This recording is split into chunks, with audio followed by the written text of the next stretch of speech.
On this Easter Sunday, billions of people all around the world gather together in huts and homes, in caves and in fields, in churches and in cathedrals to celebrate the resurrection. He is risen. On Friday, things looked fractured, broken beyond repair as Jesus dies in darkness. Evil seems to triumph yet again. But on Sunday, Jesus rises victoriously over sin and death and offers that new life to us. When I was younger, I didn't quite understand the resurrection, and I wouldn't still claim to fully understand it. But I understood Jesus' death, at least conceptually, the cross, and that he died for my sins, that he sacrifices himself for us, that we should emulate it and do the same and follow Jesus as model, as example. But I didn't get why the resurrection was necessary, other than the Bible tells us so. But I'm learning and growing more and more to see that the resurrection confirms Jesus' credentials. He's the real deal. It's like this guy named Tony that works on my car. I am constantly dinging up my Honda Civic on landscape rocks, barbed wire fences, and Priuses. And Tony constantly restores my vehicle. Despite the ways I'm the times I've busted or broken my vehicle. And this confirms that Tony's in the restoration business. And in a far greater way, God restores Jesus' broken body, raising him up. And if God can take a dead man and bring him to life, there's nothing he can't do in us. There's nothing he can't do through us. Nothing dead he can't revive. Nothing too hurt that he can't heal. Tony is in the new car business. God is in the new life business. Yet in contrast, and don't raise your hand, but how many of us are maybe not feeling that new life this morning? Feeling dissatisfied, distracted by 1,000 things, divided and detached in tension with others. On Easter and different holidays, we can experience that tension with family members and people we miss. And if you're anything like me, these things are true of you on a day like today especially. And so if that's you this morning, I'm going to try and persuade us that because Jesus rose from the dead, we can experience one deep satisfaction this morning and begin to see the groundwork laid for cosmic restoration. Deep satisfaction as well as cosmic restoration. Now maybe you're here today and you're a guest. We're so glad you're here. But maybe you're not sure about the resurrection. Maybe you're not really sure about this God thing and you came out of tradition or obligation to a family member. And we're so glad, again, that you're here. And even if you don't maybe believe that, I pray that you'd enter in and just maybe imagine what would life be like if this were true. And you're always welcome here at Redwood to process doubt with us in this safe place. Well, as a church, we've been studying the second book of the Bible, Exodus. And it's a book, if you haven't been with us, it's a book about the liberation of Israel from slavery, given a new identity as God's people. Last week we saw the people went 3 days without water, and they begin to grumble against Moses, and they want to kill him. God tells Moses not to worry, to strike the large rock, and water gushes out. Moses kind of flexes and said, that's right, and water comes out, but he can't take credit because God does the work. And we talked about how we have this tendency to complain.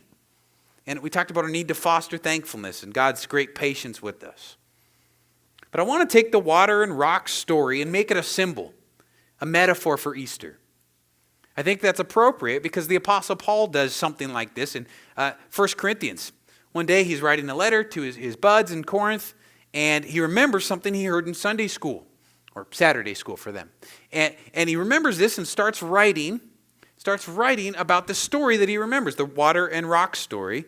And he says this, our ancestors all ate the same spiritual food and drank the same spiritual drink, for they drank from the spiritual rock that accompanied them, and that rock was Christ. In other words, guys, remember that rock back in Exodus 17? The river came out of it. Wasn't that cool? That rock was Christ, representative of Jesus. How so? Well, by using the word spiritual, Paul points, he uses the word spiritual to talk about food and water and the rock. He points to the source of the sustenance. There's something supernatural at work here, something behind the scenes that transcends the physical world. And that source, says Paul, is Christ. Water flowed out of the rock. New life, satisfaction, restoration flows out of the risen Christ. So first, let's talk about satisfaction this morning. There's a story John tells us. Some of you may be familiar with it. When Jesus crosses paths with a Samaritan woman. Racial tension kept the Jews, like Jesus, and Samaritans, like this woman, from ever interacting. And even cultural mores prevented men and women often from even talking to each other. And this Samaritan woman comes to get water at noon when it's hot and when the other ladies aren't there, showing that she's some sort of social outcast. She doesn't go to the well when the other women do. John 4:6 says, Jesus, as tired as he was from the journey, sat down by the well. It was about noon. When a Samaritan woman came to draw water, Jesus said to her, will you give me a drink? His disciples had gone into town to buy food. The Samaritan woman said to him, you're a Jew and I'm a Samaritan woman. How can you ask me for a drink? For Jews do not associate with Samaritans. Jesus answered her, if you knew the gift of God and who it is that asks you for a drink, you would have asked him, and he would have given you living water. So Jesus cuts through both these man-made boundaries and asks the lady, will you give me a drink? She's blown away. She's not used to this. But the drink is not about the drink. While Jesus is physically parched, he's spiritually so full of satisfaction, peace, and contentment that he wants to give it to this lady. He calls this sense of fullness living water. Living water is a call to double-click on the hyperlink back to the prophets. The prophets are crazy guys with long beards. They're often angry and they do strange things to get their point across. And they're God's prosecuting attorneys to shake their fist at the people and to put them back on track. And the living water image starts with the prophet Jeremiah. He says this, he quotes God in Jeremiah 2:13, my people have committed two sins. They have forsaken me, the spring of living water, and have dug their own cisterns, broken cisterns that cannot hold water. What's a cistern? A cistern was like a well, a big hole in the ground, meant to collect rainwater. The nicer ones would have utilized cement to kind of retain the water, but if the cistern stopped functioning well, it would be considered broken. And what happens when a cistern gets broken? What does it now get used for? Trash.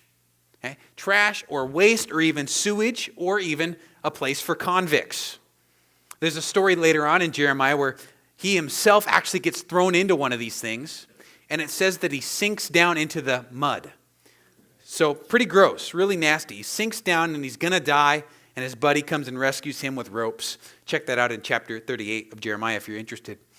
But in fact, a little side note, back in October, some archaeologists found 125 decapitated skeletons in one of these outside of Jerusalem. So very crazy. It looks like this is massacre. But all that to say, these places, once they stopped working, would function as trash heaps, sewage dumps.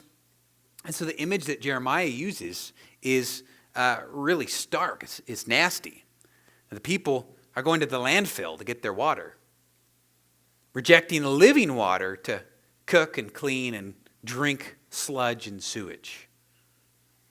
There's no enjoyment, no taste for the peace and contentment that their God offers them.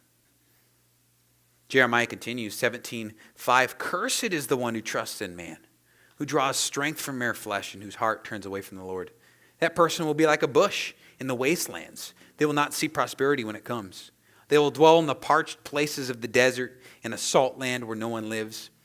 But blessed is the one who trusts in the Lord, whose confidence is in him. They will be like a tree planted by water that sends out its roots by the stream. It does not fear when the heat comes. Its leaves are always green.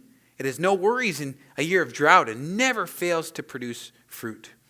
Verse 13, Jeremiah says, those who turn away from you will be written in the dust because they have forsaken the Lord, the spring of living water. We've seen a lot of water the past couple weeks in Grants Pass, right? Even some flooding. It's crazy when the river swells like it did. And I feel like I'm constantly taking out weeds now in the yard. Like you pull one up and 5 takes its place. You know, you're weed eating. It's like it's growing up behind you. You know, so inconvenient. And don't even get me started on my arch nemesis, poison oak. Right? It's everywhere, and I'm super allergic to it. But the point, water equals rapid growth. Springtime, it becomes a place hospitable to new life, to new growth.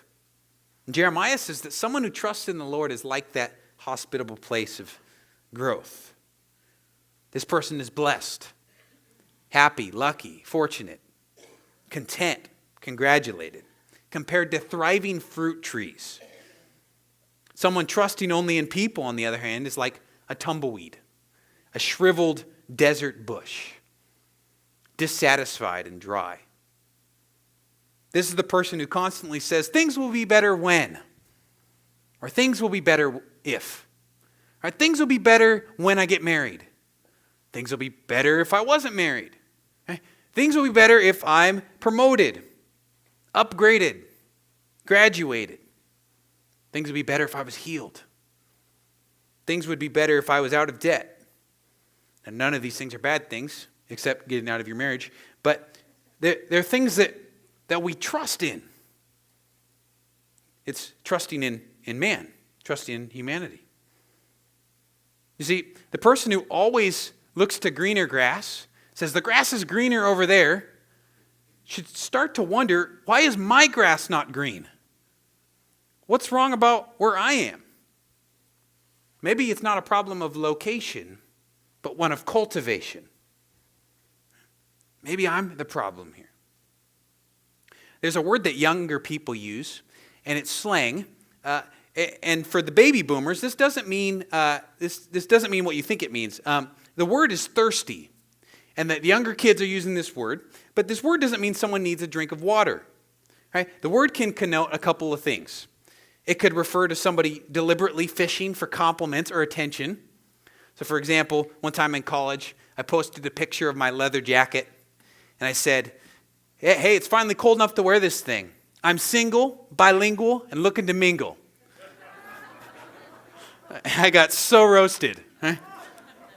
I was thirsty for attention from people. Thirsty can mean excessively eager to get something, desperate. It's often used for people trying to get some sort of sexual experience or any other way of trying to be satisfied, fulfilled through something, through someone.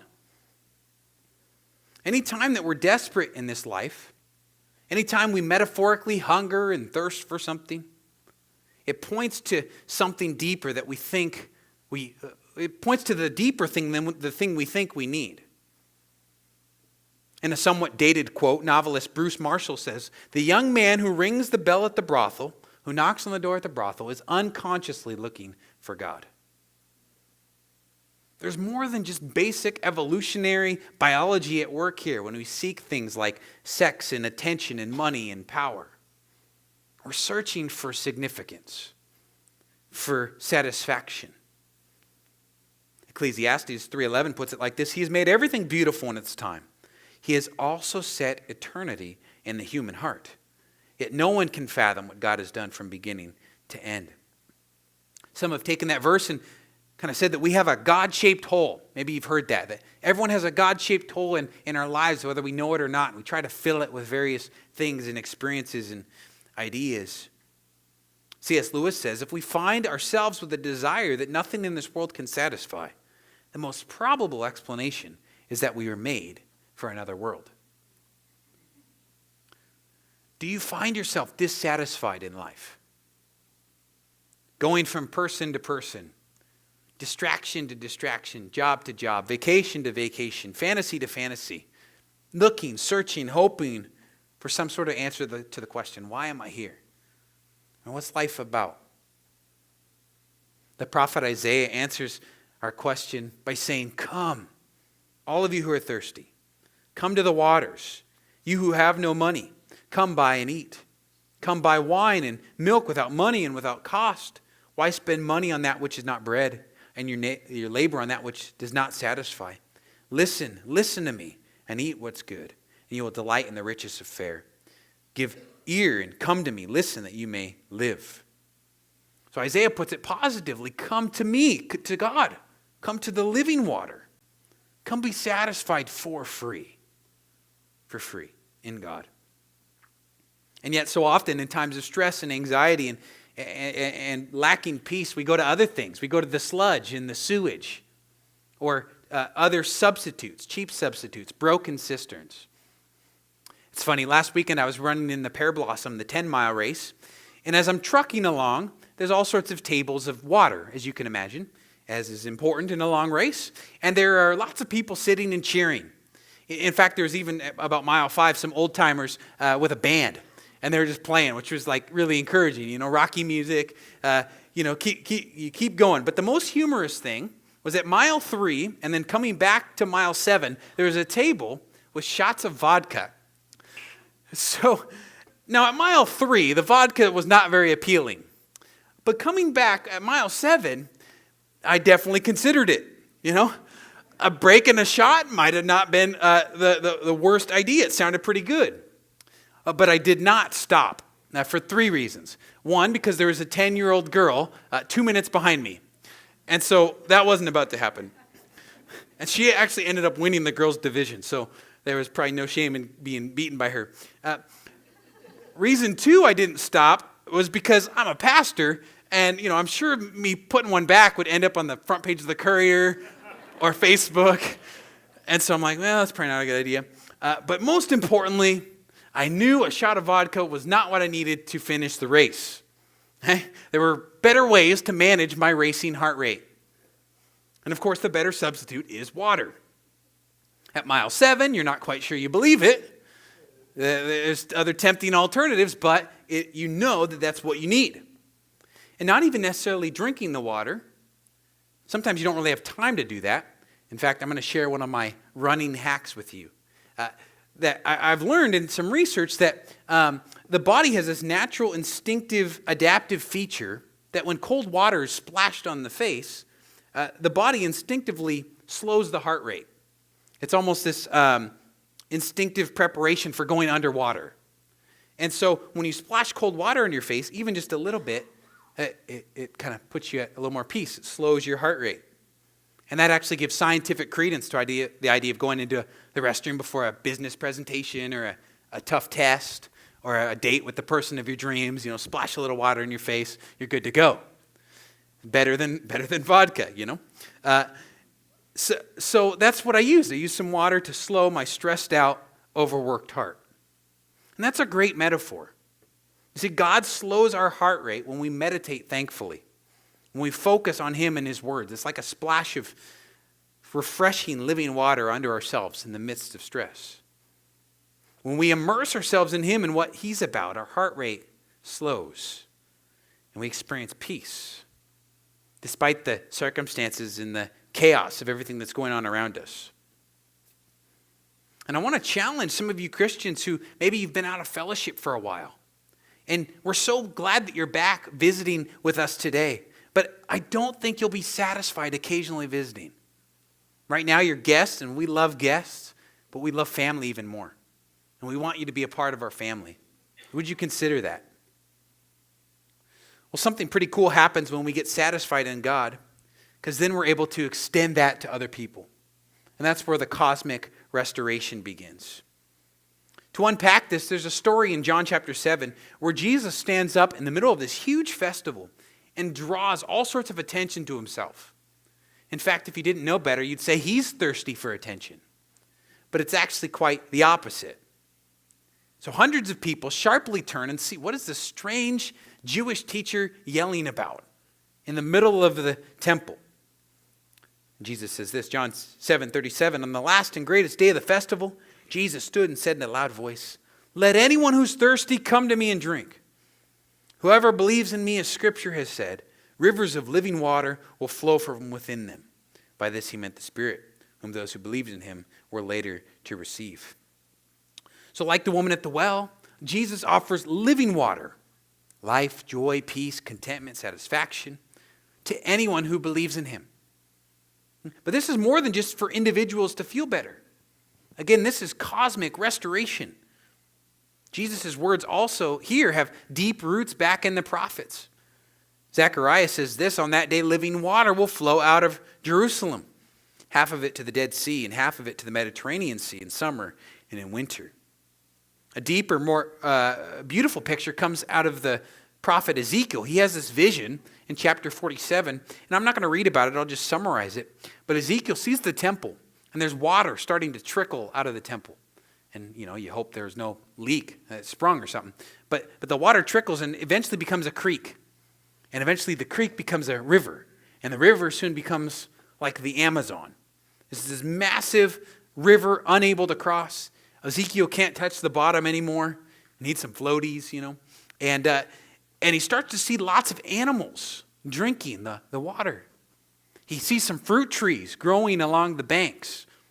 The fish start jumping and swimming in between his toes. And the water then flows into the Dead Sea. The Dead Sea. The Dead Sea is the lowest place on earth, 1,400 feet below sea level. It's called the Dead Sea because there's no outflowing tributaries. So obviously, hardly anything can live in that water. There's some salt, I don't remember what they call it, salt castles or salt stacks. It is so concentrated, nothing can live. And I actually got to swim in this thing back in 2011 when I got to visit Israel. And it's more like floating because it's 33% salt concentration. 1/3 of that is salt. By contrast, the ocean is 3.5% salt. So that's how dense it is. It's pretty incredible. I made the mistake of going underwater in this lake, this sea, and coming up and just burning my eyes as the salt residue just stayed in there. So not good. Just a place that's not conducive to life. So it's called the Dead Sea. And in Ezekiel's vision, this sea starts to live. It starts to teem with life. Fruit trees start growing around it. And the fish start jumping and going into the sea, and they don't turn upside down in death. And all this life starts to develop around this sea. And again, this is all in his vision, in his dream. And it brings it to life. And what would have to take place for the Dead Sea to make this happen? How many ecologists and hydrologists would you need to pull this off? It would be nothing short of miraculous. And this, I think, is the vision, the symbolism that Jesus has in mind as he talks about rivers of living water. He says it's like Ezekiel's vision. The water restores everything it touches. Everything around this water is renewed and revived. And Jesus says, yeah, that's what I'm about. That's what I'm about. I'm like the water that makes the Dead Sea live. And guess what? If you believe in me, verse 38, whoever believes in me, as Scripture has said, rivers of living water will flow from within them. Literally, that word is from out of their belly, which is kind of a cool image, a funny one, but a good one. You see, some people are thirsty, desperate, dry, needy. They need attention. But other people, those who go to Jesus for joy and satisfaction, they're so full that rivers of living water come out of their belly to others, creating prosperity and peace for those around them like fruit trees. And don't you love people like this? People that are so full and content and satisfied in Jesus that they don't need anything from you. They don't objectify you or use you for meeting a need in themselves. They simply and selflessly love you because they realize they're already loved. They fill up others because they're already full. Rivers of living water come out of them. And these are the kind of people through whom restoration comes. They produce good fruit that others get to eat and enjoy. They turn dead places into thriving ones. Dry deserts into fresh springs. And they are many of you. These are many of you. In your workplaces. In our Grants Pass community. In the school classrooms. In your homes with your kids. They are your life group leaders who facilitate spiritual discussions each week. How do I become this kind of person? Content and full, so then I can in turn bless and benefit those around me. Again, verse 38, Jesus says, whoever believes in me, as Scripture has said, rivers of living water will flow from within them. Paul says it like this, if you declare with your mouth that Jesus is Lord, and believe in your heart that God raised him from the dead, you will be saved. And then Romans 8:11, if the spirit of him who raised Jesus from the dead is living in you, he who raised Christ from the dead will also give life to your mortal bodies because of his spirit who lives within you. See, all this is possible. New life in us, restored life to those around us, because God raised Jesus from the dead. Like Tony, God restores our lives. And we get this new fullness when we believe. Just as Moses struck the rock and water gushed out, so God strikes the tomb with an earthquake and new life in Jesus Christ walks out. And he invites all of us, Christian, non-Christian, young, old, wherever you've been, he says, come to me. Come to me, all you who are weary and burdened, tired and weighed down from your ceaseless striving and searching, and come to me. Find rest for your souls. He says, I died for you and I was raised for you. Receive new life. But if you reject this offer, you will never enjoy the abundant new life intended for you and for me. Let's pray.